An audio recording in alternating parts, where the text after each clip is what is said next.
welcome to the Invasion Productions shoot interview with the aerial assassin, the man hailing from upstate New York, Johnny Mays. How you doing? Good. How are you? I'm good. First, let's start with the basic question: how long have you been in pro wrestling? Going on 6.5 years, I think, somewhere around there. What originally got you into pro wrestling? Did you watch it as a child? Did you get involved in the 96, 97, 98 Monday Night War era? When did you start really watching it and getting into it? To be honest with you, I don't really remember when I started liking it. I can't even really remember when I started watching it.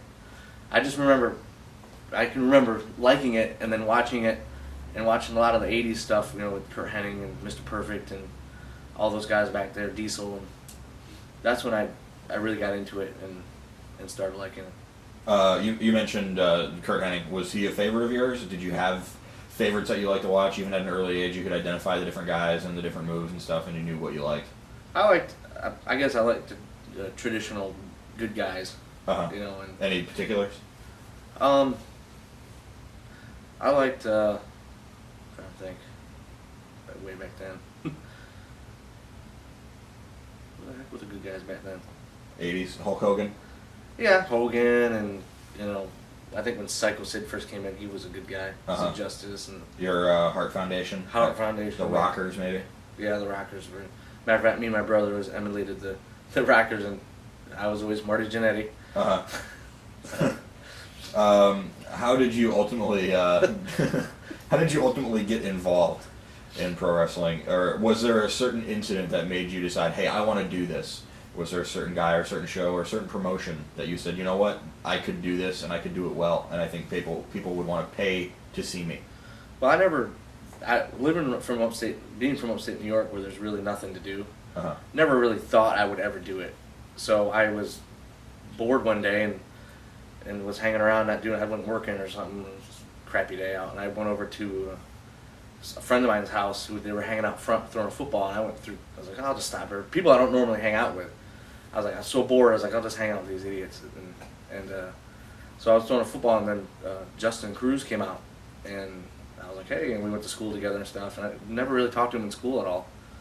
And I went out there, and I'm like, you still into wrestling? Because he'd play basketball, and he would put the theme songs in their warm-up music. Uh-huh. And it was pretty cool. I thought that was always cool. And he's like, yeah, come look at my shed here, my barn. I got mats set up and stuff. So that's kind of where we started doing I don't really consider it backyard, because we made up goofy characters and just did little moves here and there. What were some of the character names that you came up with? I don't know. I was always, for some weird reason, I always liked the color green. So I was called the Green Machine. Uh-huh. Justin was the ex-warrior. He was the, I don't remember where else he was. I think he Cruz, he was back then. Uh-huh. Timmy McDonaldson Jr. Uh-huh. And the Mercenary, and okay. What a stupid character. So you did it mostly for fun? Yeah, it was for fun. Right, you weren't out there. You weren't out there hitting each other in the head with light bulbs. No, we didn't do anything. Lighting your faces on fire. To be honest with you, we were actually more into the technical part of it and getting the moves down, even though we didn't know what we were doing. So at what point did you? So you met Justin Cruz, who is your tag partner now. So we know how that ended up, but how did you guys ultimately decide, hey, this is what I want to do, and how did you ultimately end up in the Gulf Coast area? Well, going back a little bit, I had done some free training schools. Like I went to Iron Mark. No, what was his name? Iron Mike Sharp. Larry. Shit, I can't remember his name. Larry Larry Sharp. Sharp? Larry Sharp School in New Jersey. They had The Monster Factory? Yeah, the Monster Factory. A bunch of us went down there, and they had a free tryout. You just sign a paper so you don't get hurt. And we went in there, and I was running the ropes. I had never done it before, and I did it perfectly. And the guy's like, have you done this before? I was like, nope.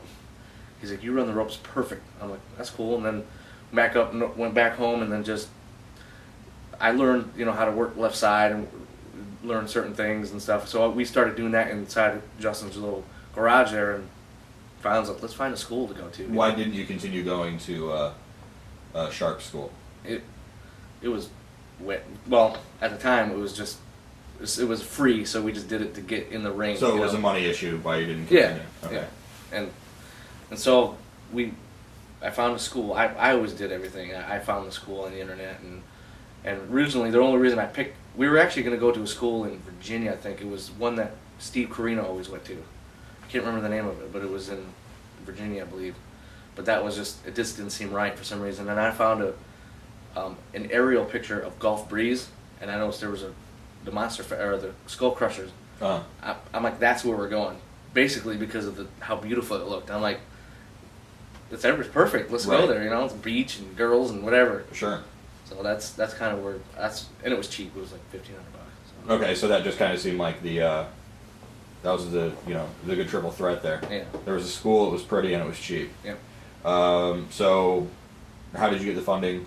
Did you guys just buy plane tickets and fly down? Well, Justin was working and living with his parents, and he could save money. I was living on my own and working, and so he was able to save up all of it, and I wasn't able to save up a whole lot. I had like $300-400, and we rented a U-Haul and packed everything we owned into it. And the whole, like you hear Mick Foley and all these other guys that lived in their car and become success stories. That's kind of what we were hoping for, Right. Pack everything we got like no money, and let's go down there and So live the dream. did you? I assume you made contact with Adrian Street at that point, the trainer at Skull Crushers. We read his full of shit webpage, and we talked to him, and he bragged up his school and how. Did you make phone contact at that point? Yeah. Okay. Yeah, I'm the one that called him, and actually, to his credit, he did give us a break. He said he would split the costs, or we would room for half or something. I don't remember what it was now, but he cut us a slack because we're coming from such a long distance, and so. Had you heard of him at that point? You never. Okay. Nope. So you're envisioning this. I'm envisioning a nice facility, like almost like a hotel type, like where the rooms are all around, and then you like go downstairs because he's like a few feet from the ring, and you go down. And there's this big complex, and it's got rings and weights and stuff like that. And I mean, you couldn't really tell from the pictures what it was going to look like, but that's what I envisioned. And what did you see?